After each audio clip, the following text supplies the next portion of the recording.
Okay. Right, we're live. You? So I want to say that you join as slow as old people fuck. You know that. Well, no. Listen. I was in Mike S. Miller's stream for a little while. I saw that he linked me too, and I went, I'll go in there and say hi to those guys while I'm waiting for V to pull things together. And then I got into a conversation. So, you know, that's what happens. But I am very, very sorry. And that everybody was saying V's waiting for you. V's waiting for you. How are you, V? I haven't talked to you in a long time. Yeah, me neither. Merry Christmas, first of all. I hope you had fantastic holidays. Well, I didn't. I didn't have a fantastic holiday. Like I said, I thought about you. I thought about joining your live stream. I felt left out. It wasn't so great. Oh, It well, wasn't so great, V. I'm sorry for being the Grinch that ruined Christmas. That's okay. All right, what goes on here? All right, I'm in the chat now. I see. Oh, we've got 95 people watching. Yeah, Mike does need the link. Mike needs the link. Well, give it to him because I changed my Twitter and I don't know if I still have the ability to DM him. Oh, really? Yeah. What do you think about Jack Conte and him stealing Christmas from people? What? The CEO of Patreon. Are you unaware of the? Oh yeah. What do I think of it? I think it sucks, man. It really does. It really does kind of portend bad things for Patreon. That's the end. That is the end of Patreon at that point. It's going to end. I mean, you can't do that. You spook people. I mean, even if you felt that Sargon of Akkad should not have said the terrible things that he said. The 5-star word. It was N and then 5-star R. I don't know what it means. I tried to figure out, like, play hangman and try to guess the letters. I don't know what it means, but I don't either. Now let me turn this off. Yeah, even if that's how you feel, maybe send him a note and say knock it off or whatever. But you can't do that. What is going to happen to Patreon because they banned Sargon and others too? Other people, I think, got their Patreon knocked down. Milo Yiannopoulos, Lawrence Southern, and a couple of others. Yeah. Why would you do that? So what's going to happen is basically people have lost faith and trust in Patreon, and they're going to quit donating to Patreon. And some people are going to move their accounts over to whoever. I mean, whoever, I know Jordan Peterson supposedly is working on something. That's the end of Patreon. You lost the faith. You lost the goodwill of people. So you're saying that the Patreon Trust and Safety Council made Patreon untrustworthy and unsafe? You couldn't be more right, my Romanian friend. You know what's interesting? I don't think it's going to hurt Patreon in the long run, but it did damage its brand. Yeah, no, I think it is going to hurt them. I think it's the end. I do. I think it's the end. I think competition will wipe Patreon right out. There's no reason. Yeah, but it's possible it's not Patreon that's pulling the strings. It's also possible it's MasterCard. I have a video coming tomorrow that I'm going to talk about why the credit companies are being bullied basically by NGOs and activists in order to become the police of the internet. It's a very interesting video. I'm working on it still. But basically the problem with Patreon is that instead of acting like your banker, it's acting like your mom trying to give you the allowance. Yeah, that is weird. I mean, people talk about it and they say that's my money. Like that's my fans who are trying to give me money and you're standing in the way. And that's a frustrating way to look at it. But they have no competition. All of their competition was destroyed by PayPal and Stripe. Yeah. I mean, we had the Patreon, and to be honest, I'm not into rape culture, but if you have a name like Patreon, you are asking for it to get deplatformed off the internet. Yeah. But then you also had Maker Support, and you had Subscribestar. So every single competition that Patreon had was taken down, and now that they view themselves as being the only choice, they're willing to just say, yeah, we don't have any rules, basically. We enforce it arbitrarily. It's subjective. If we don't like you, we're going to kick you off the platform. And they also talk about re-educating people. What do you think about that? Re-educating people? Yeah. towards what end? What are we being educated about? Social justice? I mean, no, like if they don't like your content, they will message you and they will tell you what to change, and they will try to quote unquote handheld you. This is what Jacqueline Hart said, the leader of the trust and safety team on Patreon. She said that she will handheld people in order to reform them. uh-huh. Yeah. That sounds nice. Hey, how's it going, Mike? What's up, V? Long time, brother. Yeah, it's been a while. How you He been? doesn't care. V's been ignoring us for quite a while. All right. I lectured him about it. I said, I see what you're doing. You're hanging out with these big YouTubers.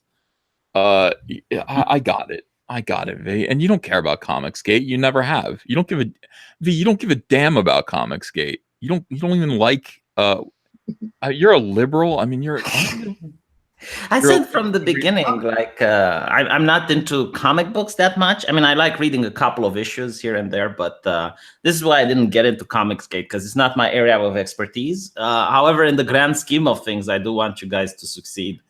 Well, thank you. I'm getting shit in the chat. A guy named Brian XX is like, "Hey, it's anti-free speech, Ethan. Can you ask him what he means?" Yeah, I'm anti-free speech. Why are you anti-free speech, Ethan? What did you do? I do want people to shut the fuck up. But I don't know if I'm anti-free speech. I wouldn't say that. I wouldn't say anti-free speech. Just Well, what controversies have you gotten yourself involved into this time? Oh, here we go. He's okay. You want to invite him in? This guy Brian XX. No, I wanted the chill stream. Like maybe another time if you want something confrontational. But it's 8 a.m. in the morning. I haven't slept that night, so I just want to not have a Bloodsport stream, just all right, chillax. And no, but we can schedule something like that if you want. We can. I have to be in a mood for it. He says, Ethan, how does turning on Tim Lim? Who's Tim Lim? I don't know. Oh, please. Yeah. Wasn't it the other guy, the Dark Lord that you pissed off last time? Now you pissed off Tim Lim.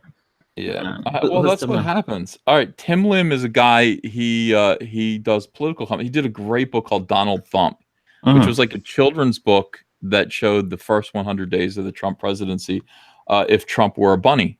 And the effect of it was brilliant propaganda, because it was just like, hey, up till that point, people were looking at Donald Trump as a monster, and Tim Lim made it all seem so cuddly and cute. It's Trump as a bunny.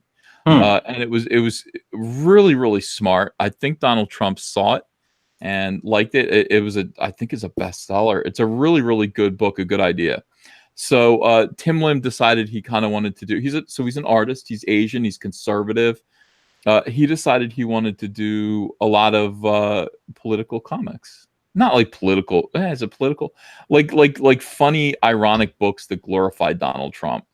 Like, hey, it's Trump Space Force, and Trump is like it's Kekistani stuff. It's like meme lord. Trump. Yeah. God Emperor Trump kind of stuff, and it's cool. But anyway, so I saw it and I liked it. I thought it was fine. But somebody asked me one time in a live stream, this is how this all started. Somebody said, hey, Ethan, like, the Trump books, do you think they're Comicsgate? And like, I'm answering questions on a live stream. And I said, no, because, Comicsgate is specifically meant to be non-political. Comics are not, we don't do political comics with Comicsgate, not overtly, not partisan, because the point of Comicsgate is that the customer rules, and we don't want to piss off the customer. We don't want to say F you to 50% of the customer base. That's kind of the whole philosophy behind Comicsgate. Just 30%. Yeah. Well, 8%. whatever percent SJWs are, F them. But I mean, people who voted for Hillary Clinton, we want their money too. I mean, we're a capitalist movement, obviously. So anyway, I wasn't thinking. I didn't know at the time. V, you have to believe me.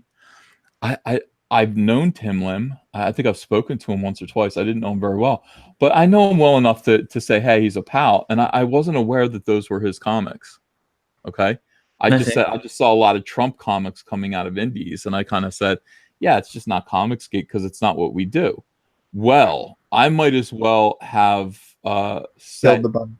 Yeah, I might as well have set Tim Lim's car on fire. I might as well have killed his family. Maybe you're like Donald Trump, who told that 7-year-old that Santa Claus isn't real.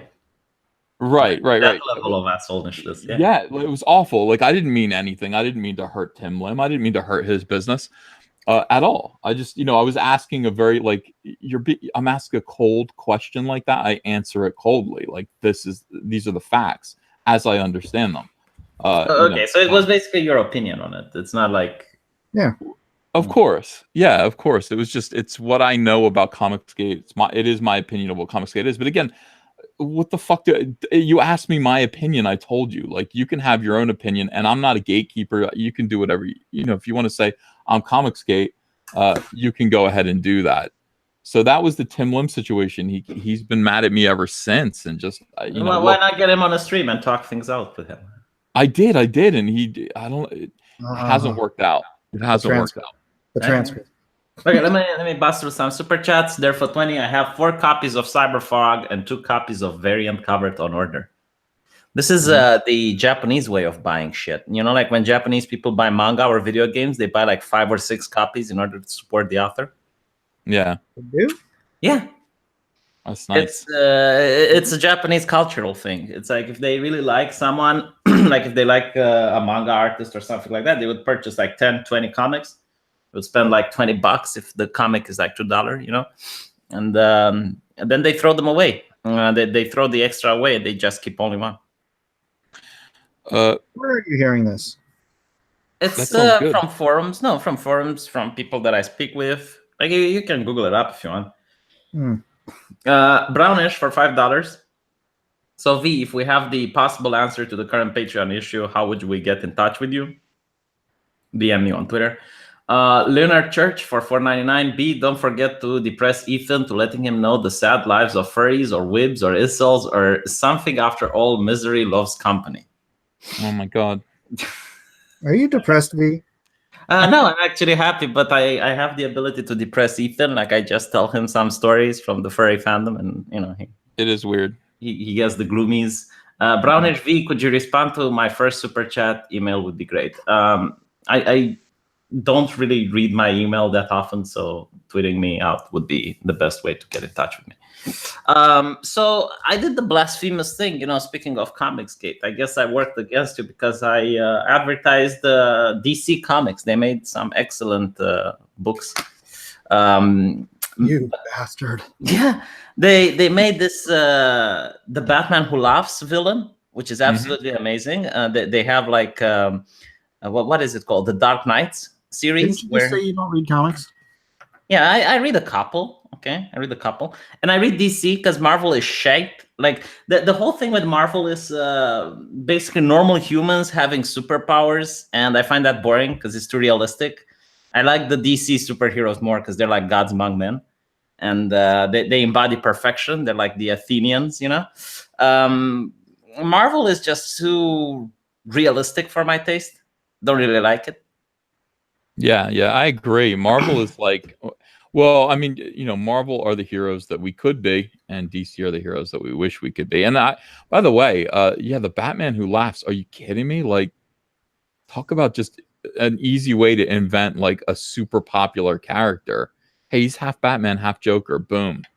Yeah, of course. And it's so great. Like the way it comes out is Batman kills the Joker, and apparently Trudeau was right. If you kill them, they win.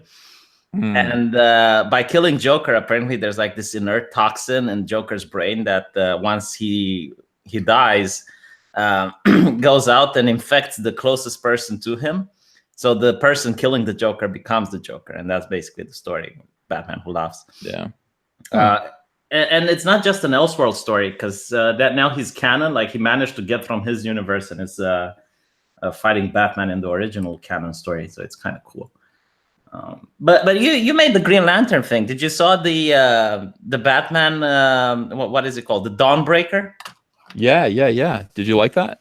Oh, I thought it was amazing. So for the chat who doesn't know, like this is one another, fucked up Batman. Apparently, after seeing his parents dying, he doesn't feel anything besides revenge. Like he doesn't even feel sad. He doesn't even feel angry.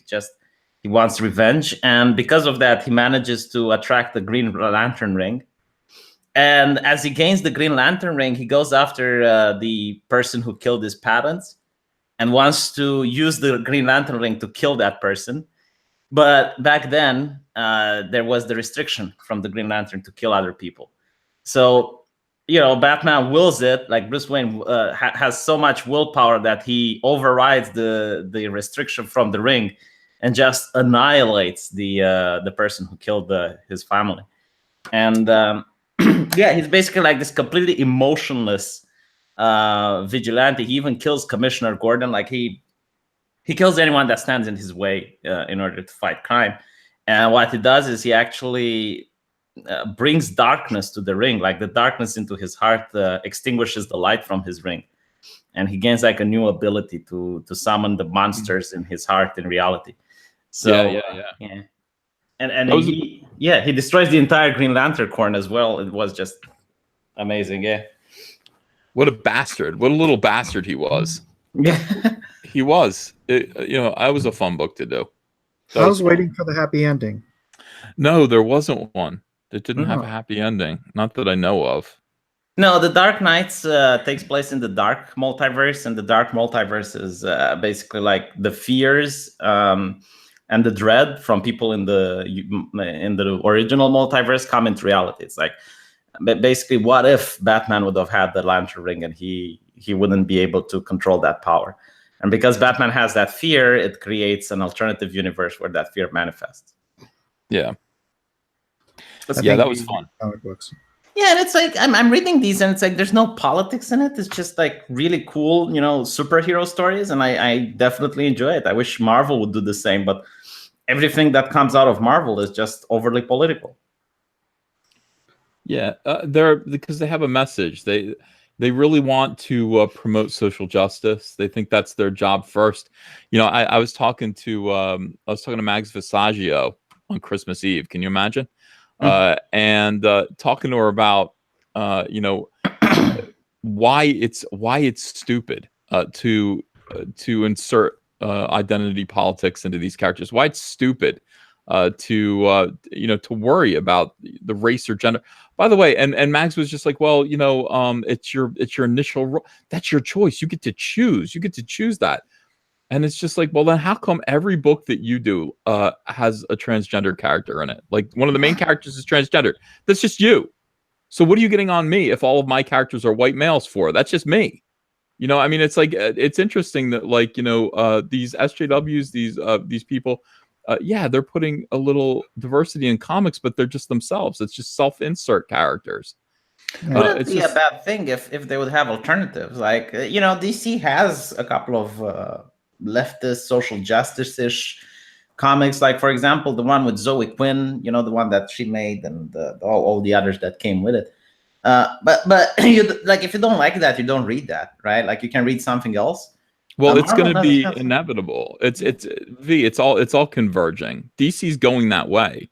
You only have to look at who they're hiring and the direction that they're going in. It's all going social justice, dude. DC by the end of this year, 2019, this coming year, it's going to be a whole different company. I promise you. Absolutely. That's weird because DC, from what I could tell, looking at their history, they went the social justice route. Their comics didn't sell. So they had DC Rebirth, and they dropped all of the social justice shit. And I remember like critics were livid because characters that they made black were now becoming white again, and their original characters, and they were absolutely livid, like the critics. But again, like they kept it up, was doing well, and now they're going back to social justice. So I don't know what happened. I'll tell you. You could just ask me, V. You don't have to say I don't know. You could say, Ethan, what happened? And I would tell you what happened. Like, well, why did that happen?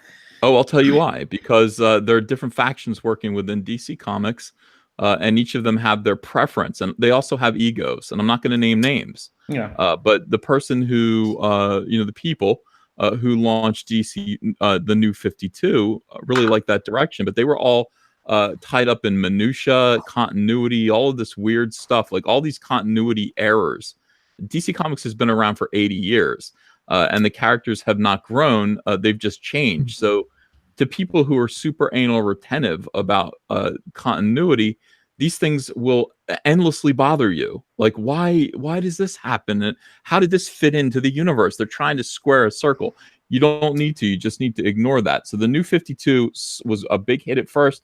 It slowly started to die out when people started to realize that the one thing that they really valued about DC Comics characters were relationships. Why aren't Green Arrow and Black Canary married anymore? Like, that was important to people. They'd invested time in that relationship. Where's Wally West? His friendship with Barry Allen, the love that they had as a family was important to people. And now in the New 52, Wally West didn't exist. Why? I have an explanation for that. I think I don't know the name of the guy. Probably someone important. He said that superheroes shouldn't have a happy ending because they should always have something to aspire to. Like, the reader wants the superhero to get the chick, but the moment he gets the chick, it's over. Like, that journey is completed. So, for example, this is why Selina Kyle didn't marry Batman. Because if Batman would marry Selina Kyle, then the whole romance between him and Catwoman would reach its peak. It would reach its end. And there's nothing, what is the next step? Like, Batman and Selina having kids? It's like, okay. Yes. Usually. Yes. Yeah. Well, all right, let me finish this explanation real quick. I'll talk faster. I keep thinking I'm on my own show and I can talk all day. It's your show, V. No, it's fine.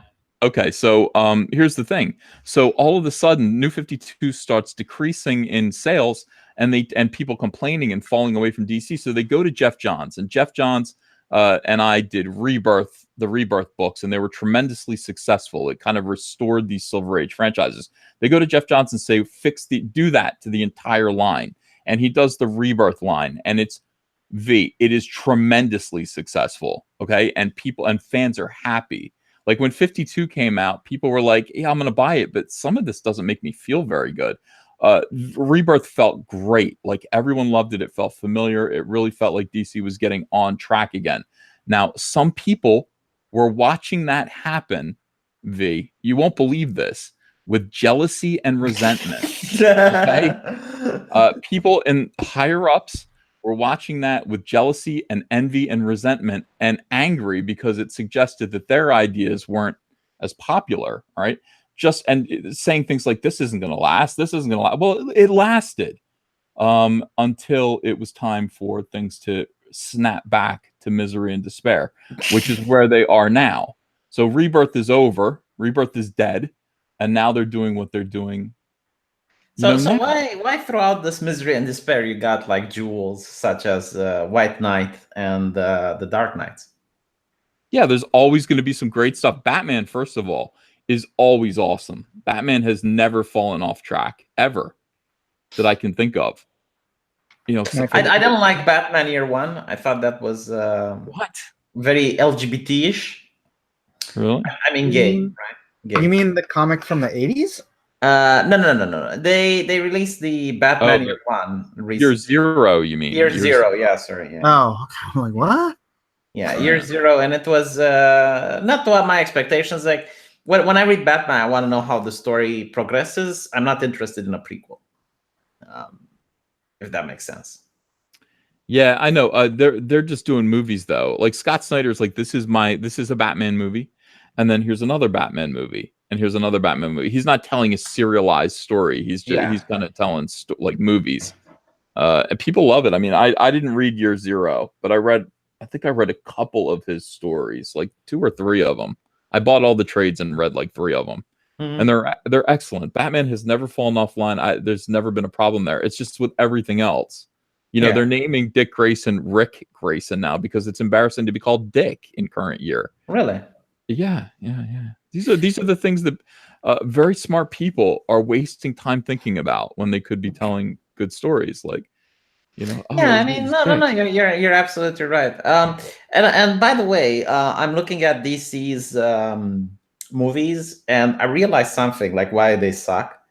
I watched Superman recently, and the thing is, like, Superman comes off as this, how should I say, emotionless character, almost like this machine that thinks he's above humanity. And when you read the comics, it's a completely different Superman. Like, Superman is actually very relatable. He's got a very cool personality. And what woke me up to this is there's this scene where some kids want to take picture with Superman, and he's just standing there away from the kids. In the comic book, he would like kneel next to the kids, you know, like probably put an arm around them and take a selfie or something like that. Like he would definitely interact with them. Well, And if then, Christopher Reeves was doing it, he would have. yeah. And Henry the Bill has no freaking charisma, man. yeah, he is like a rock. Like right. he's just That is right. Charisma. That's the word, Mike. Yeah. That guy's just, yeah, it's like, well, he looks like Superman. Yeah. I don't know, man. I don't trust him. Like, I don't trust him the way I trust Christopher Reeve. So if you're in a burning building, you wouldn't trust that guy to rescue you. No, I would. I would, but Jason Momoa. it's just that I don't trust him to save humanity. You know. Oh yeah, another thing. It's like when he was at the event where all the leaders of the world came in, right? And there was this bomb, and everyone dies, and he just runs away. Like the actual Superman would probably fall on his knees and break in tears because of that. You know, he would feel responsible. The comic book Superman, like he would definitely feel devastated because so many lives died because of him. Well, I'm curious because in the subsequent movie, Superman stopped time to turn and look at the Flash. How come he couldn't whisk all those people out of there before that explosion took over the whole room? Yeah, good question. Yeah. Well, you know, I guess it needed the plot to move on, but the very bad, stupid plot. Yes, that one. Yeah, I think the people who make these movies, they don't read the comics, or maybe they read like 4 or 5 comics and they say, okay, yeah, I got the idea. Probably. Yeah, I mean, you know, Batman using guns, a big example, you know. Yeah. They turned him into the Punisher. They did turn him into the Punisher. No, you know who he reminds me of? It's like that comic from The Dark Knight Returns, I believe it's called, where you get Batman versus Superman fighting from that comic. That's what he was basing it off of. Yeah, but the thing with that comic is like first you need to establish the Batman, and then you go to that place. Like that's a comic that you get after knowing the hero for so long, and you finally see, you know, how he degenerated as he grew older. It's not something that you should push the first time you show Batman on the big screen. Yeah, well, you essentially had an audience that was going from the Christopher Nolan movies to this one. So, yeah, there was no room for transition there. Or there was no time for transition. Not in the movie. Yeah, it was quite disappointing. Let me go through some more super chats. Late Christmas shekels from Sonic Killer 360 for my favorite gypsy. I'm not a gypsy. Also for keeping me entertained while studying for my mechanical engineering degree. And he's got the Astra Mechanicus thingy. $2 from Matt Horkan. V, tell him about the health dangers of pie. I'm not going to ruin his mood. Yeah, I'm not going to. Pie is very healthy. You need to eat as much as possible. You need to eat at least 3 pies a day. I do. Yes. For 5 pen, what is pennies? Diego Flores. V, have you seen YouTuber Law is filing a complaint against Patreon and PayPal? I actually looked at PayPal. I think, sorry, not PayPal, MasterCard. It's trapped into so many antitrust lawsuits. So for them, it's probably going to be a drop in the water, but you know, hopefully it's going to be another drop in the ocean. Sierra Whiskey, $2. Ethan Van Scriver is the human sunbeam. Mike is okay too. Yes. And therefore 20, The Adventures of Batmail and Orbiter Boy. Do you remember, like, oh, by the way, did you see the new TV show they're making, Batwoman? Yeah. From a scale of 1 to gay, how do you rate it?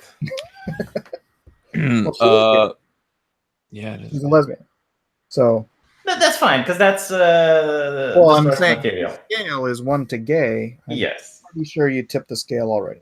I mean, the source material is having her as a lesbian, right? Yeah, that's what I'm saying. But did you see her appearance in The Arrow? I believe it was. No, I saw a still of her, and she looked pretty good to me. People were making fun of it. I thought she looked pretty. I mean, it's TV show, you know, superhero costuming, but it looked better than the Teen Titans, you know. No, actually, I love the Teen Titans. I'm going to go into that. You like the Teen Titans TV show? Okay, put it. Let's cover Batwoman first, right? I puked a couple of times at some of her lines, like when she meets Supergirl, and this is like a trope that Marvel is doing. Whenever two girls meet, they instantly connect. Like, right. you know, it's all women like each other.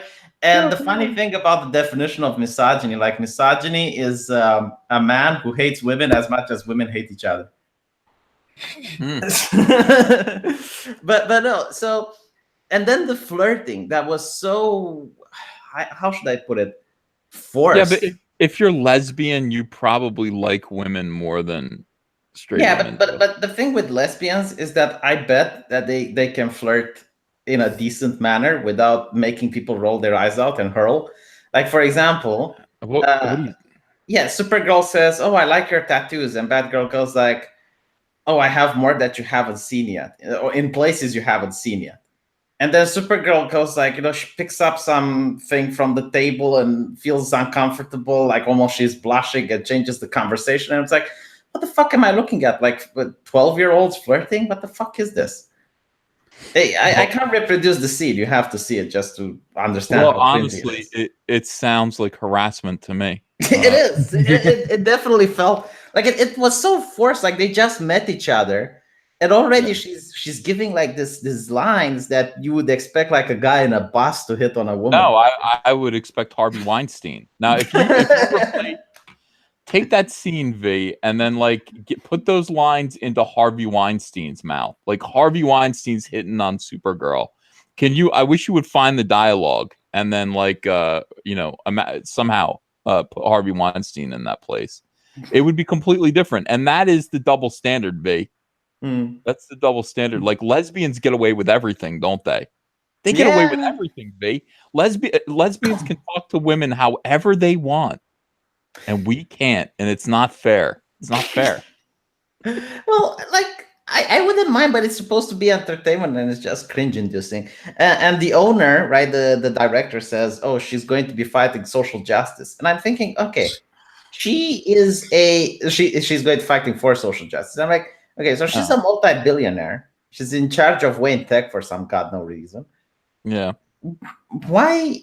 What is she going to do? Break into corporations and force people to have like 50% representation? Is she going to get people fired for mean tweets online? Like, what the fuck does it mean she's going to be fighting for social justice? She's going to fight for the $15 minimum wage. It's like so forced. Like, tell me about the villains that she's going to be fighting. Tell me about like what makes her inequality. Yeah. Well, what makes her different than the Arrow? Like, that's something that I really want to know. But no, instead they're just like, oh yeah, no, she's going to be fighting for social justice and blah blah blah. It's horrible. V, I'm starting a new channel called the Patriarchive, and basically what it's going to be, we're going to talk. We'll have discussions like this. We'll keep track of what's going on in the world of anti-men, all these weirdo things that are anti-men under the guise of social justice. You and me, Patriarchive. Are you with it or no? Yeah, absolutely. Do you know like what happened in Argentina recently? What happened? So there was this radio show host, right? And he called the feminists disgusting and feminazis. So he got prosecuted by the government. Mm-hmm. And he struck a deal with the prosecutors that there's going to be a gender expert on his radio show that's going to speak uninterrupted for 10 minutes. And after they leave, he can't criticize what they said. And he has to do this for like 5 months. Oh my gosh. So imagine this, Ethan. Imagine this. If on your channel, the government would force you to have some feminists, like they will give you a list of approved speakers that you need to have and let them speak uninterrupted for 10 minutes every week. Yeah, it's horrible. It's horrendous. That is abuse. Imagine if, for example, a Muslim would say negative things about atheists, and the government would force that Muslim to have an atheist on that speaks uninterrupted for 10 minutes for 5 months every day of the week, Yeah, that would be horrible, and I don't think he would enjoy it. I don't think, I don't think I have to listen to any of these people. I refuse. The government cannot make me listen to feminists. They can't. Because you're not in Argentina. It's a socialist country. These bastards. For $2 California, GR people, Hail Caesar, Leonard Church for $4.99. I actually love Batman Beyond and how he is canonically the genetic son of Bruce Wayne. Like the futuristic Batman is amazing. I actually hate the fact that he is the son of Bruce Wayne. I thought that's like bleh. No, Batman Beyond is amazing. I'm really upset that they canceled the TV show. Why are you upset? Because it was a great TV show. Do you have someone you can talk to work it out? I mean, it's not that big of an upset, but when I was a kid, it was one of my favorite shows. And I don't know if they still have the comic book, but the thing is, like, the comic book isn't as dark as the Batman. It's not dark enough. Yeah, it's not dark enough, and he doesn't have like interesting villains like the Joker. You know. He did. He did. There was Return of the Joker. That was an amazing, yeah, and it was absolutely brilliant. Yeah. But other than that, like he doesn't have that many interesting villains that stand out. Okay, so I'm sorry. I was just gonna say more lesbians, but that's what I always say. You know. So the thing with the Titans, right? Like, did you see the TV show? No, hell no. I just saw the trailer and stuff. What did you see it, Mike? No, hell no. Okay, no. So imagine, right? You saw how Starfire looks like, right? Yeah. Ugh. Imagine how good the show must be for me to overlook the way Starfire is portrayed in that show. Like, I am telling you, Ethan, okay? Yeah. It has an amazing story. Everything makes sense. If you watch it, you won't be upset. So the portrayal of Raven is absolutely amazing. The way they portrayed her is spot on. The way they treat Dick Grayson is also really great. The way they deal with Beast Boy is okay-ish. Starfire is a complete fail. Like, everything about that character is fail.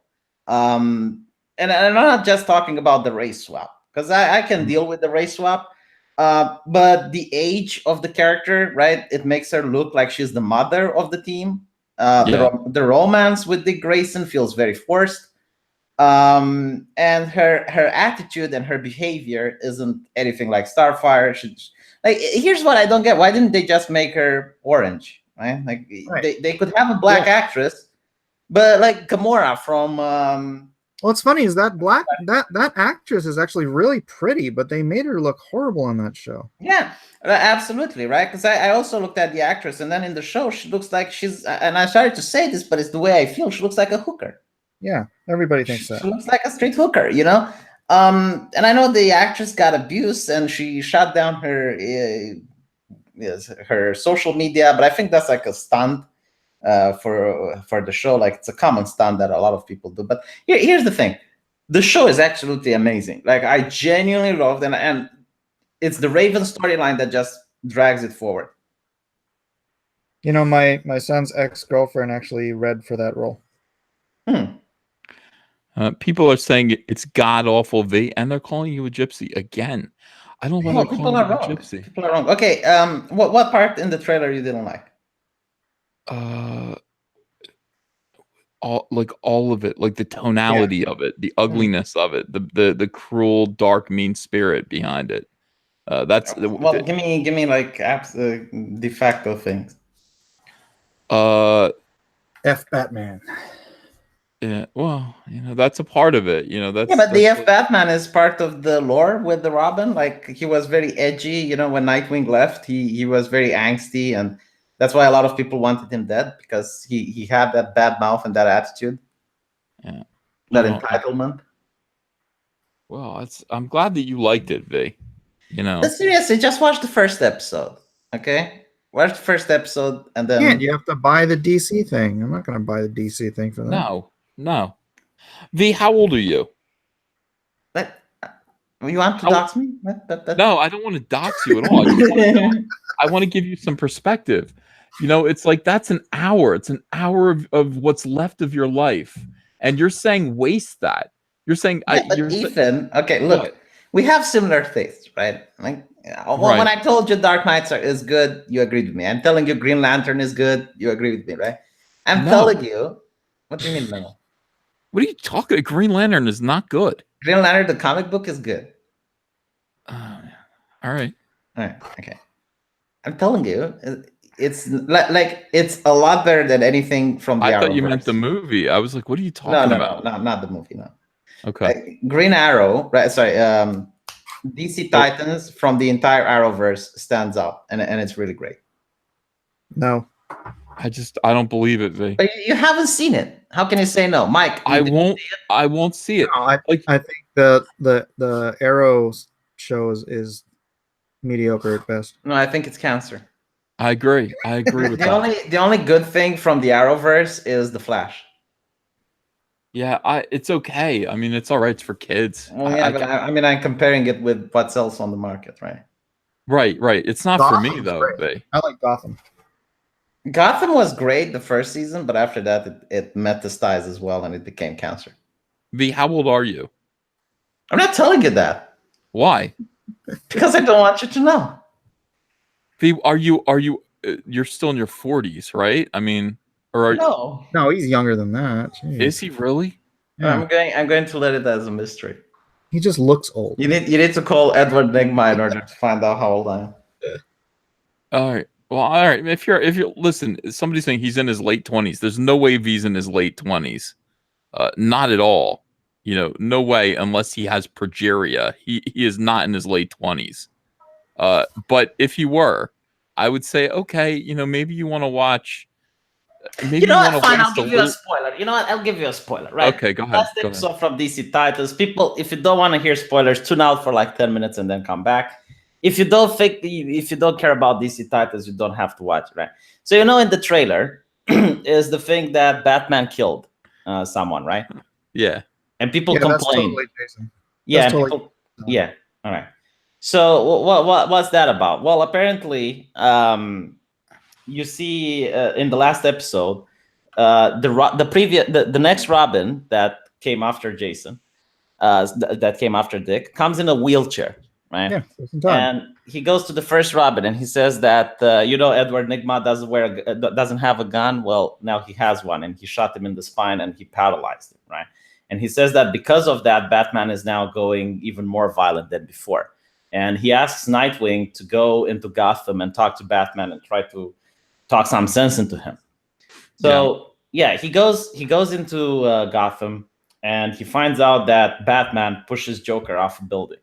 And Joker is like, everyone thinks he's dead, but apparently Joker is still alive. So they lock him up in a hospital under guard.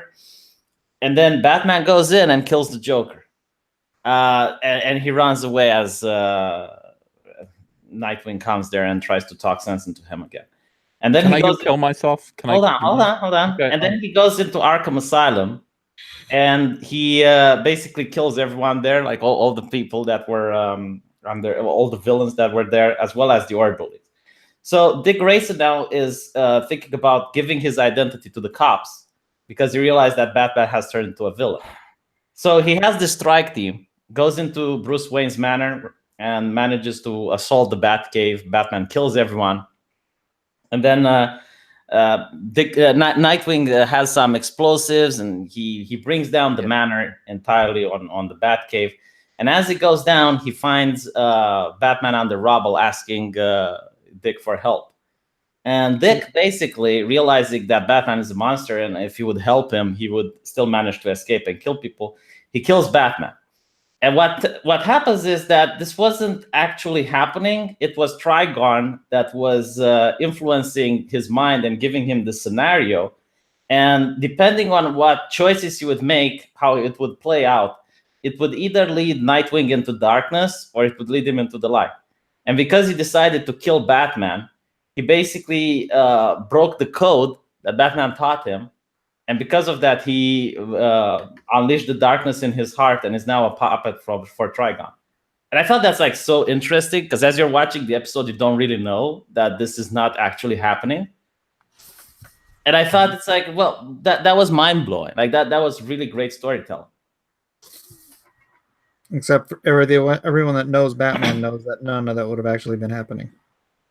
Well, it's possible it's an Elseworld story. Like Batman kills the Joker a lot of time in Elseworld stories, but every time he does it, it comes with a great price on his humanity. Mm. I mean, come on, admit it. That's a great plot twist. No, I couldn't give a shit. I listened to it. I couldn't care less. I don't know what you're talking about. I don't know what you mean. I think you just you're too ignorant and you're bigoted, and you don't want to admit that a social justice story could also be good. Apparently, they stole the plot from somewhere. I forgot what movie, but it's still interesting. How's Sargon doing? He's doing great. Last time I checked, he was going out and interviewing people with the Remainer protest. With the what? Oh, the Remainer protest? Really? Yeah. They organized like a protest, anti-Brexit shit, and he actually interviewed some people on the street, and they made some sense. Like, they weren't the type of people that go to fight hate and protest racism, and they don't know what the fuck they're protesting about, you know? Yeah. Yeah, I like that. I think Sargon needs to find a new direction for his channel. I see him out there struggling. I see him trying different things right now. Don't think we don't see it, V. We do see him trying new things. You know, he did try to go back with the fight the feminists, you know, and now he gave advice on dating to incels. That was weird, V. Did you watch that video? Yeah, it was cringe-inducing. I don't know what the fuck.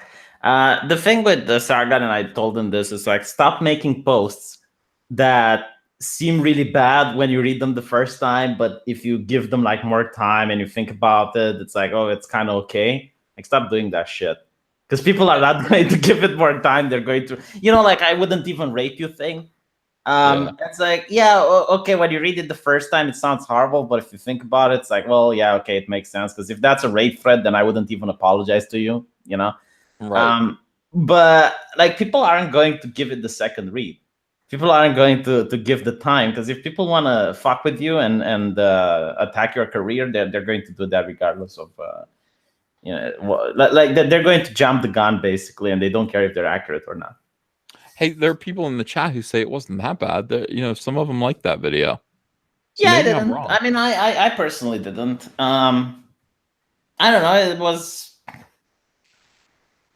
kind of weird, the way he phrased certain things, like women like to be acted upon. I wouldn't say that. That's not what. Yeah, that's not what the feminists say. That's not what they say. Yeah, they but say you know, you're either you're an object or you're the subject or whatever. What is that the feminists always blather about? And they feel like they're being acted upon. Yeah, like women aren't objects and they shouldn't be acted upon or something like that. But there's a study that came out recently which says, I should make a video about it, but it's so obvious. It's like, women like sexist men. There's a study that concludes this, which made me laugh. And there's another study that also came out recently, which says, what was it? It's not men who harass women that are sexualized, it's other women. News flash: girls go for bad boys. Yeah, pretty much. Nobody ever figured that out in the last thousands of years. Well, you know, like when they say that women like sexist men, and it depends what you define by sexism. Because here's the thing: like, if you watch the first Star Wars movie and you look at the way Han Solo acts, like, most feminists would say that he is into rape culture. Like, you know, she says no and he goes to kiss her. Yeah, do you not know the scene where he kisses the princess and she's basically like, no, stay away, and he just, you know, does it? Most feminists would call that rape. Yeah, I would. Empire? That was Empire, right? Yeah, it's why he had to die, why they killed the actor. That was an extended scene, by the way. I don't know if you know this, but there's all this extra footage of Empire Strikes Back of Han Solo continuing to harangue Princess Leia about all kinds of stuff. That whole scene goes on and on and on, and it's so cringy.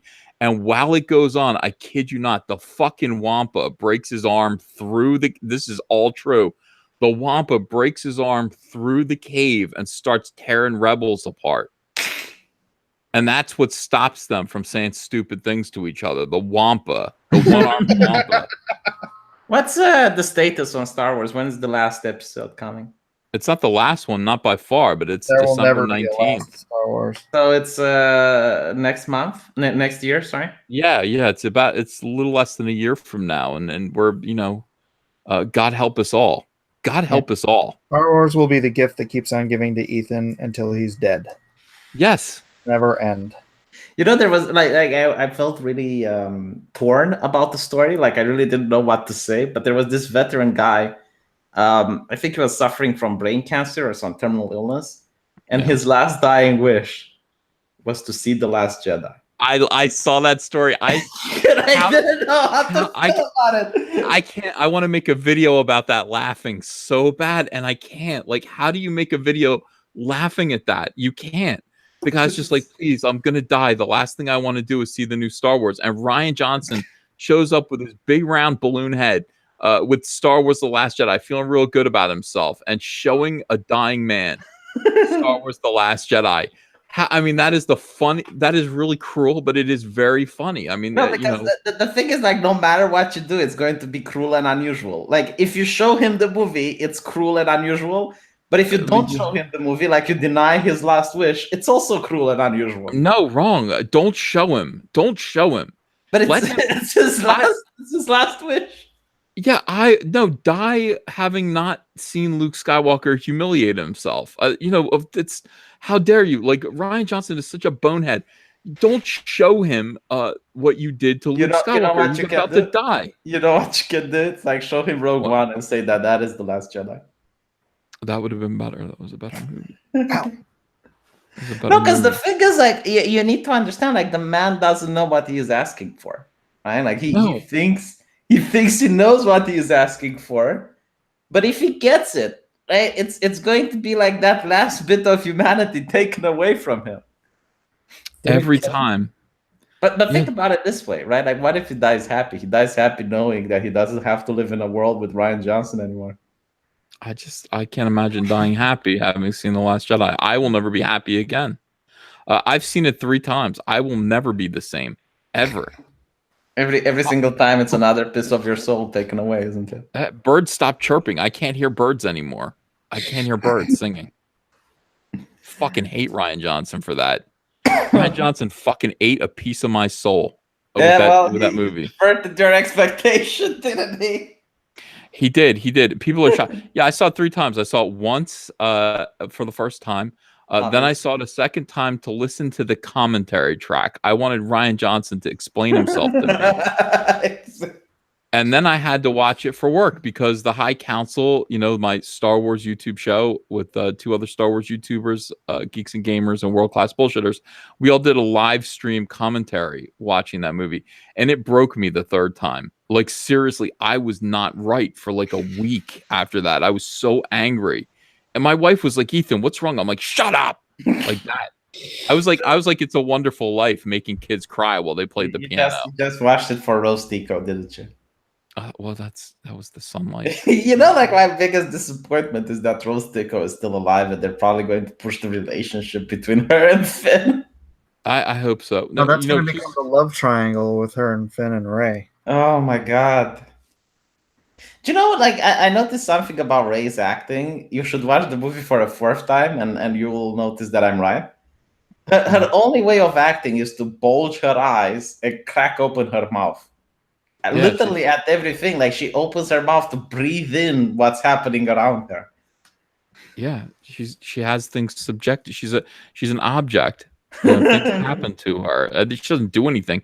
She doesn't cause anything to happen. Watch that movie. Everything happens to her. Like, she is being molested through that entire movie. That is absolutely true. Like, she has little, like, no goal in her life. Like, the only goal, I guess, is to find out who her parents are. Yeah, that's what it's just. Things happen to her, and she's shocked by them. She sees Kylo Ren's nipples. She's shocked. Her mouth comes open. It's like Snoke picks her up and strokes her in midair while she, writhes in pain. Things happen to her. I mean, that movie, Rey just has things happen to her in that movie, and she doesn't do anything. It's just like she's always shocked by everything all around her. God, I hate Rey. can't stand Ray. She's the perfect angel. She is like the perfect being, the embodiment of the Force. Oh, she's just awful, and it's so stupid. And I say this all the time, and I always get shit for it, but I'm telling you, and Mike will tell you too, these SJWs cannot create characters. They don't know how. And this was the argument that I got they into. created the DC Titans. I'm sorry. No. Raven is a great character. Shut the fuck up. They didn't create her. SJWs didn't create the Teen No, but Titans. it's the envisionment. Marv Wolfman created her. Yeah, no, but it's the envisionment in that movie. You know, it's. No, they can bastardize characters that other people create. Yeah, okay, that's fine. That's fine. I'm really getting angry with V, Mike. I know we're in his house right now, but like, I want to throw him out of his own house. I want to kick him off his own stream. You're not the only one. V, you're not even listening at all. You're not listening to what we're saying. SJWs cannot create characters. When they try, here's the problem. Here's why SJWs. Hold on. Kylo Ren is a good character. No, he's not. Yeah, he is. How is Kylo Ren a good character? He's a frustrated teenager. He's supposed to represent the ultimate evil in the galaxy. Fuck that. Snoke got cut in half. Kylo Ren, I'm supposed to be afraid of the Kylo Ren and General Hux? These two kids? I'm not afraid of them. I'm not afraid of Kylo Ren and his nipples. What about the guy? What about the guy who betrayed them, like the super hacker? Huh?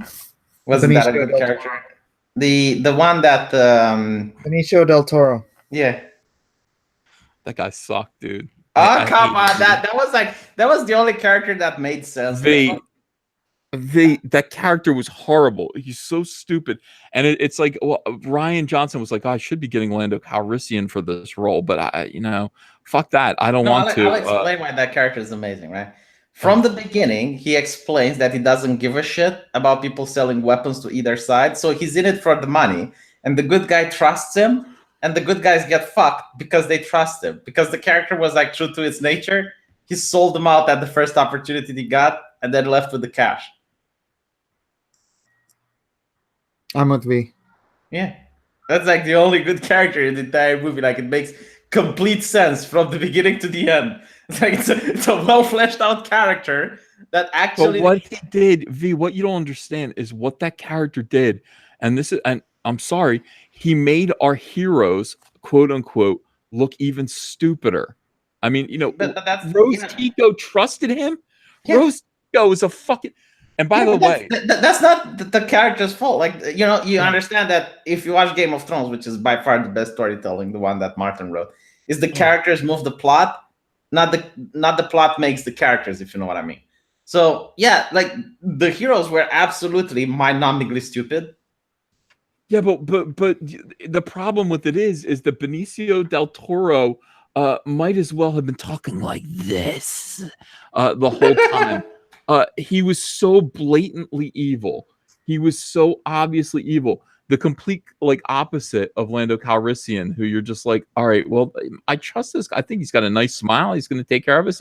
Is everything okay? Oh, fuck, he sold us out. That was a complicated character, and you could see why Han Solo might have, in his current situation, have fallen into, a faulty, trust of this guy. And only an idiot would trust Benicio del Toro. Only an idiot like Rose Tico. Rose Tico, fucking taser commissar of the what the hell? Rose Tico. Hey, our volunteer army. Listen. Keep all of these people. By the way, everyone on this ship right now, Rose, they're all gonna die. Okay, we don't have a plan to get our entire crew, but this volunteer army that we have. Okay. If they want to leave, they can't leave. If they try to leave, if they try to get in the shuttles, you're going to tase them, Rose. Is that okay with you, that you shock these people who might want to escape with their lives? They're not conscripted, these people. Rose Tico, yeah, give me the shocker. Give me the cattle prod. Yeah, I mean, to be honest, it's actually funny. It's the most evil goddamn movie. Like Finn could have said, it's like, bitch, I'm not part of your army. I didn't sign up. I'm not a rebel. I'm here against my will. I'm leaving. Okay, thanks. Bye-bye. No, that's how it should have gone. Everyone in that movie was evil. Everyone. Let me think. No, Luke wasn't evil. Yes, he was. No, he was like neutral, chaotic neutral or something. Luke tried to chop his nephew's head off while he was asleep. He didn't do it. Like, are you like Jesus? Is like, oh, he sinned in his mind. He came into his room with a lightsaber. Yeah. He had the kid was asleep. It wasn't even going to be a fair fight. Luke was going to execute this kid in his sleep, his nephew. Yeah, but you remember on that planet was like the dark side was strong and the dark side influenced him and corrupted him for a mere fraction of a second. No, we're talking about a Luke Skywalker that has actually, in the books, pulled down a Star Destroyer from the sky and crashed it in front of him with the Force. And he has to kill a teenage boy in his sleep. And then, by the way, he fucks it up. Yeah, he didn't even do the job properly. Because if he did the job properly, you wouldn't have had this abortion of a movie. I'm so angry at you, V. But think about it, right? Like if you'd have killed his family member, right? None of this would have happened. Like you wouldn't have had Kylo Ren going on that planet. Rey wouldn't have been activated. You wouldn't have seen any of these movies. No, but then Luke would have joined the dark side. That would have been a better movie, I'm telling you. He actually joins the dark side in the Dark Universe expanded. Yeah, he studies under Emperor Palpatine. That's a great story. Because Emperor Palpatine like had some clones, and when he died, you see that orange light, and his spirit went back into one of those clones. And I think he went to study under Emperor Palpatine in order to defeat the Yuang Vong, which were these alien race coming from outside the galaxy, and they were immune to the Force. That's actually a great story. Are you okay, Ethan? Huh? Ethan's having a conniption fit. I stopped listening. I stopped listening to V. But this is the expanded universe. You just mentioned about the books. I'm not listening to you because this is canon, Ethan. This was canon before Disney fucked it up. It's a Legends universe now. Yeah. And the Emperor made the Death Star not to fight off the Resistance, because obviously the Resistance could move from planet to planet, and killing planets didn't make him very popular. So he actually had it in order to defeat the Yuang Vong, which... Are you doing this because I made fun of Sargon? Are you? I just realized that. I said something. I said Sargon's video was stupid, and then immediately you started trolling me about The Last Jedi. Right? Well, it's not my fault. Was that a straight line? Was that a straight line? You did this. I'm like, what did I do wrong to V here? That's what this is. You're not used to being challenged, though. No, I'm not. I'm not used to it, V. You like your little echo chamber where you got like, the bolt cutters and Rostico. Yes. And when everyone fucks with that delicate balance, you go like, oh, why are you fucking with me? Yeah, I don't like it. I don't like it at all. I don't want anyone to, challenge me about my Star Wars views. I'm right. Like Kylo Ren actually gets its action figure sold. That's true. Yeah, he does. I saw a gigantic Kylo Ren. I almost bought it. It was one of those big figs. You know what I'm talking about? Yeah.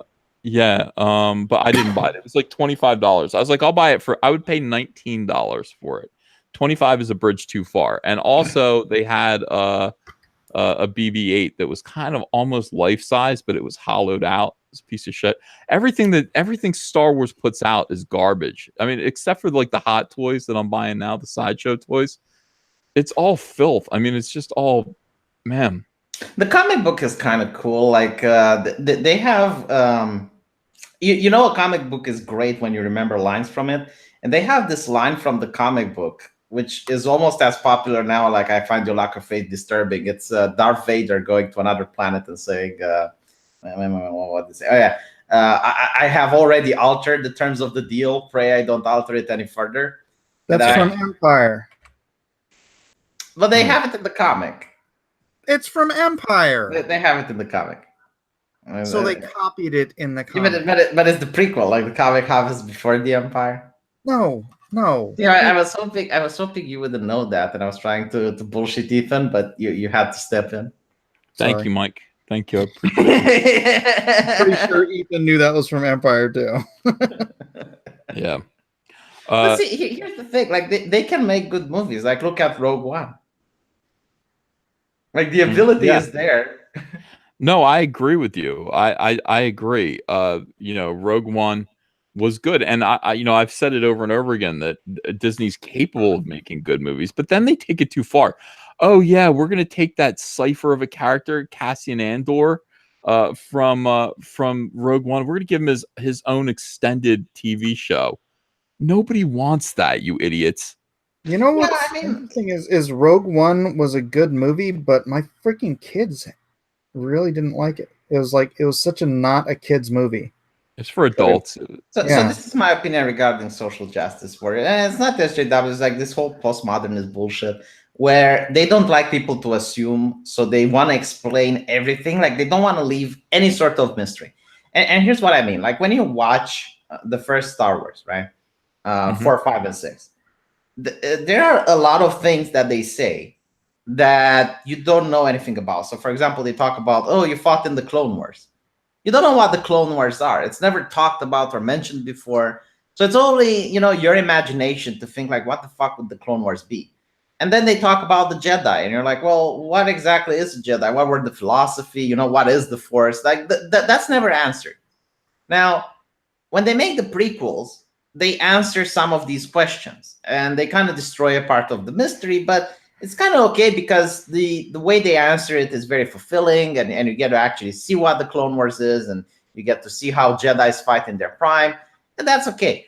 But the thing is, like, when Disney does it, it's like, let's make a prequel to Han Solo. Like, why? Why would you want to make a prequel to Han Solo? Oh, to explain if he actually managed to make the run as fast as he said he did or not. Oh, hey, let's make a Han Solo movie and not have Boba Fett or Jabba the Hutt in it. Yeah, that'll work. That'll work, you idiots. For example, if they want to make an Obi-Wan prequel, right? Where exactly are you going to put it? Well, you probably put it like when he's on Tatooine, right? And what can you make him do there? Well, I suppose you can make him either, I don't know, fight Darth Maul again or fight Darth Vader again. But the thing is, people already know the outcome. They already know what's going to happen. Like they already know the beginning of the characters and the end of the characters, and nothing will be fulfilling for the viewer. Like there's no mystery. Yeah. No, he couldn't fight anyone in the Sith because then they'd know he was on Tatooine and he would have had to move. I don't know. Maybe they make some Force bullshit where he wipes the memories. Whatever. But here's the thing. It's like people already know what's going to happen, and he probably doesn't even need to fight on Tatooine. Maybe he leaves Tatooine and fights Vader somewhere else.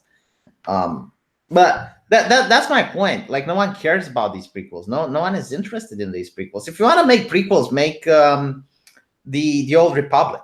Like put something that happens like 40,000 years before, and it doesn't affect the main storyline, and you can make like excellent Old Republic movies, and no one is going to care. You can't fuck them up. There's no way of fucking up the Old Republic. Yeah, a lot of people agree.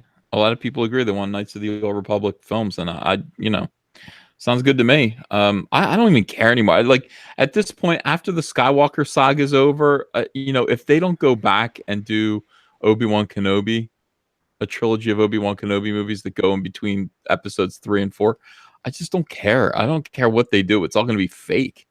Yeah, but again, like, why do you want Obi-Wan? Like, there's nothing they can add about that character. Like, everything about that character is done. No. What do you mean? No. There's the whole thing about him like becoming Ben Kenobi, hiding on Tatooine while young Luke Skywalker, like watching over young Luke Skywalker. What's interesting about that? Bounty hunters. Jabba the Hutt. You know what will happen? Like he's going to live through the experience, and and Luke Skywalker is going to be fine. Like there's no tension. There's nothing that will take place will shock you. Nothing that will take place is going to add suspense because you already know what's going to happen. Well, one considers that maybe there'll be a romance, like maybe Obi-Wan Kenobi. He fucks Rey's mom. Yeah, and she's going to die. Obi-Wan and Baru. No. Yeah, I mean anything could happen. People write stories. I'm not saying that I'm not saying Disney's had a lot of success in this area, but I mean, you don't have to hire Chuck Wendig to write it. Get someone good to come in and write an Obi-Wan Kenobi movie with new characters, with drama, There's a whole period of time there. You know, presumably, what, 16 years that he I was don't in know. the If, desert. if you really want to make a prequel about something, do some Vader. You know, some Darth Vader shit. That would be great. Well, yeah, I've said that too. That this is infuriating about Cassian Andor, and Michael agree with this too. You're gonna make a Star Wars TV show, brand new content, and you make a Cassian Andor TV show when you could have made Vader. This is the first I've heard of that. It's absolutely true. Yeah, not to mention Vader. Back then they didn't have the technology to make it, but if you read about Vader lore, he's incredibly fast, like faster than any other Jedi. He's incredibly strong, you know, powerful in the Force. Like, you know, they can add some really cool special effects with him to actually highlight how powerful he is. Yeah, I would like to see it. I mean, after seeing him in Rogue One and really seeing him in action, that was scary. Yeah, because the thing is, like, he needs to be this unstoppable force that, you know, the moment he enters the scene, it should already look like the good guys lost. Yeah, I do agree. What is that? Is it Dark Apprentice, the video game? Mm-hmm. They could do that as a movie. Yeah, I guess that would definitely be interesting. I would watch that. The Star Killer. I think Star Killer is stronger than Vader, though. Like they would have to struggle to find a way to put that into the continuity. They should just do the original Star Wars script as written with Justin Valor. You know, all the original George Lucas characters that became the ones that we know and love. They just fuck around now. But I mean, don't, you know, the idea of letting, of saying, okay, well, you know, presumably the First Order's gone. Obviously, the Empire's gone. There's no real conflict anymore. Now we're going to invent a new conflict, new characters somewhere. Rian Johnson's going to do it. I mean, no. Just no. No, V. Well, I like that they brought Darth Maul back. Yeah, that's good. That's good. Yeah, Darth Maul is interesting. And another thing that keeps annoying me is like, okay, so you have the laser sword, as they call it in the New Jedi. So you got a lightsaber, right? And you got like the light spear, you know, with the two bladed lightsaber, and then you got like the two-handed fighting style. But now they're just inventing random weapons and random shit. It's like the ones in the Emperor's room with like all these knives and lightsaber nunchucks and stuff. Like, just stop it. Well, those weren't lightsabers; those are just energy things, just like the original Emperor's Guard had. I guess I don't know. Like the thing is, like, they nerfed the lightsaber so much in the Last Jedi. If you look at it, so first of all, like when Finn gets hit in the back, for some reason it doesn't split him in two. Yeah, split him in two. Yeah, and then well, I guess you can say that the armor of the Emperor Guard prevented them from being split into either. But there was like no dismemberment, no hand falling off, no head bouncing out. You know, no. Yeah, there's always a hand coming off. What the heck? And then it's like the weapon that the stormtrooper used, that magic stick. Like lightsabers were designed to be like the strongest weapon, melee weapon in the galaxy, and then you got that. What was it? That random shit the stormtrooper used, which could actually parry a lightsaber. And I was like, oh, really? V, can I ask you? What I think. Did the Emperor's Guard in Jedi, could they not do that? I don't know. I've never seen. Like, that's the thing, you know. Maybe it's in the expanded universe or the comics, but throughout the entire movies, like from the prequels all the way to the to this episode, you never get to see someone parry a lightsaber with anything else besides a lightsaber. Right. Okay, I might be misremembering. So maybe there is something, like maybe there is in the expanded universe an explanation for why that stormtrooper had like that energy weapon which parried lightsabers, but you never get to see it. Well, at that point, you're fighting energy with energy. I understand that. Hey, V. You know, TK421 was gay? Was he? Yeah. TK421 was gay, and he was, you know, what was he doing? He was having... Whoa. What was that noise? That was JoJo. Who? My son. Oh, okay. Sorry, I'm not okay. Who was the guy? Shoot, on that they recreated in Rogue One CGI. Some Grand admiral, Moff I Tarkin. guess. Grand Moff Tarkin. Grand Okay. Moff Tarkin. Thank you. Just love it. All right, so TK421 was gay, and he was having a gay affair with Grand Moff Tarkin. That is now canon, according to What? Disney Star Wars. It is absolutely true. Look it up. They did a series of stories where TK421 was not at his post, or he was late to his post, or something like that, because he was fucking Grand Moff Tarkin. Oh my God. For real, that is absolutely true. That is now Disney canon. TK421. Wait. Where are you reading this? Look it up. Look up But where- TK. Hold Okay, on, hold on. where is it canon from? So TK421 is that What's the the stormtrooper, source that material? guy? What? All right, look. I'll read it to you right now. Okay, this is going to be almost like one of my videos. TK421 Stormtrooper had a secret gay romance in A New Hope. While fans wait for the highly anticipated Star Wars The Last Jedi, which is just over 2 months away, oh, these poor bastards, fans have been getting a slew of new details on Star Wars A New Hope and other Star Wars movies thanks to a new book this week entitled Star Wars from a Certain Point of View. This book tells 40 stories from 40 different authors to celebrate the 40th anniversary of the iconic franchise by telling untold stories that answer some questions fans didn't even know they wanted the answer to. For instance, we reported yesterday that Boba Fett and No Disintegrations mystery was solved by one story in the anthology, and now another mystery from A New Hope has been put to rest involving the infamous stormtrooper that was never seen, TK421, the stormtrooper who infamously wasn't at his post in A New Hope. TK421, portrayed by actor Stephen Bailey, is an uncredited role. Stormtrooper stationed at the Death Star, stars blah, blah, blah, blah, blah. Let me read ahead a little bit here. All right, this new story in Star Wars from a Certain Point of View reveals how he got his post in the first place due to a secret gay romance he was involved in. It's true. This previously untold tale is laid out in the story of MSE6 and Men by Glenn Weldon, which is told from the point of view of G7, an MSE6 series repair droid, one of the mouse droids. By the way, so the mouse droid witnessed this. Can you imagine being that low to the floor and having to watch Grand Moff Tarkin boning TK421? Or TK421 boning the grandma. Oh my God. No, who knows? I don't want to know. But this droid was actually seen briefly in A New Hope, who scurried off in the other direction when Chewbacca roared at it. Well, no wonder. Why is it called The New Hope if that thing happened? The droid was actually owned by TK421. TK421 apparently owns droids. That's interesting. With the droid capturing a brief hologram recording, of TK421 and accidentally playing it when running into an Imperial officer who is Grand Moff Tarkin. The officer was so smitten by the recording, calling TK421 beautiful. He sent a secret message back to the stormtrooper through the G7 droid, which TK421 used to his advantage. These bitches.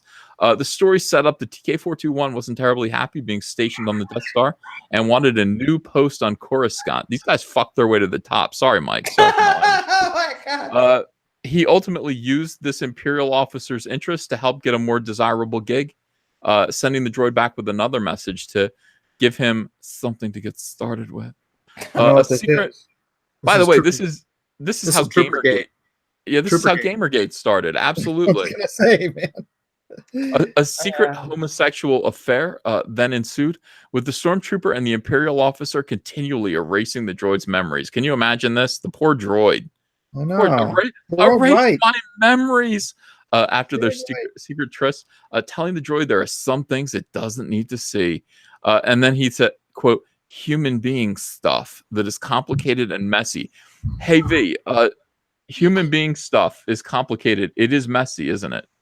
That is such a social justice way of putting it. Like if you read the Tumblr and shit like that. Let me bust some super chats really fast. Morellian Moore, 10 PLN. I don't know what Polish money. So raise a snake, taste the air, bulgy eyes, it fits. That is in every acting scene. Like honestly, if you go through the movie, just watch how many times she just bulges her eyes and opens her mouth. Yeah. Gawker's Death Rattle. for $2 California dollars. V has no kids, so he doesn't understand whiny edgy. For 20 pesos, Bog, ask Uncle Ethan to play D&D. Well, I actually did ask Uncle Ethan to play D&D. He told me he is busy. He does something that I really hate. When I'm on the air, he says that he would love to play, and he says that he wants to play. But when I actually DM him, and it's like, okay, let's set the time, he's like, oh, no, yeah. I'm busy when you ask. Whenever you ask, I'm actually doing stuff. And I'm not going to play unless, what's her name plays? Christy Winters? Yeah. I'm already playing with Christy Winters. We're like on the 4th episode. Well, that's all I care about. Do you know how autistic she is? Like, everyone had to be handheld by the GM, and Christy Winters comes like, bam. And she had the screenshot of a list, right? Like, she didn't even use the character editor. She had a screenshot of like a little napkin where she had like the name of her character. She got like, everything written down, like the skills and the feats that she took. She asked for the manual beforehand. She read like 150 pages of it. And then she's like, this is my character. I need to roll the dice, and I need to have my stats. And I was like, fuck. Like, no one does that. Literally, no one does that. Yeah. And she was the MVP of the first session as well. Like, she actually saved. She's very smart. She's very smart. Yeah. No, she definitely knows how to play. Yeah. So with that, I'm going to have to end this because it's 9 a.m. here, and I want to get some sleep. So I really appreciate you guys for coming on. It was great talking to you. Was great. TK421, why aren't you at my post? Why aren't you on my post? It was great crushing your spirit, Ethan, and telling you that The Last Jedi wasn't that bad. It was horrible, and shame on you. And you should watch the DC Titans. Yeah, well, seriously, no, just watch one episode.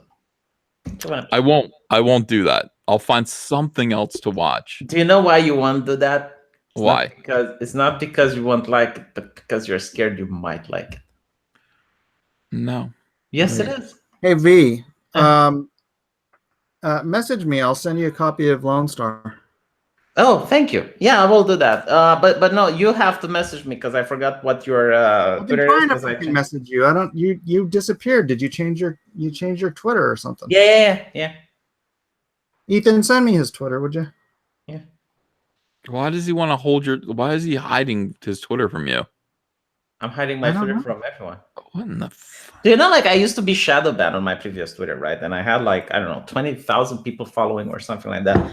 And it was like a dead account. I would not get anything, like anything. And now that I made the new account, I'm getting like 40 to 50 notifications every time I log in. It's insane. Oh, look at this. Captain Wrongthink says, hey, Ethan, Ian Miles Chung just got destroyed on the kill stream because of what he said on your stream.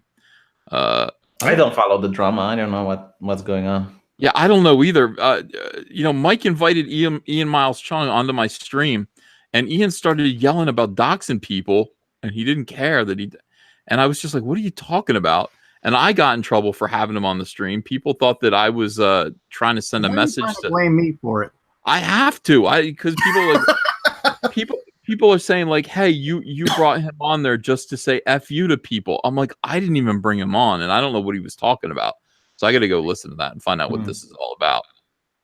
Also, for £2, entered the phrase, "Sup V, what's going on here? Been a while." Well, what's going on is that I'm ending the stream. So again, thank you guys for being here. Really appreciate it. Thank you. And by the way, nice drawings, Mike. I see you've been busy while we were talking. This is Lone Star number 2. It's a sneak peek. Nice. Only a V exclusive. Nice. All right, man. All right. See ya. Thanks.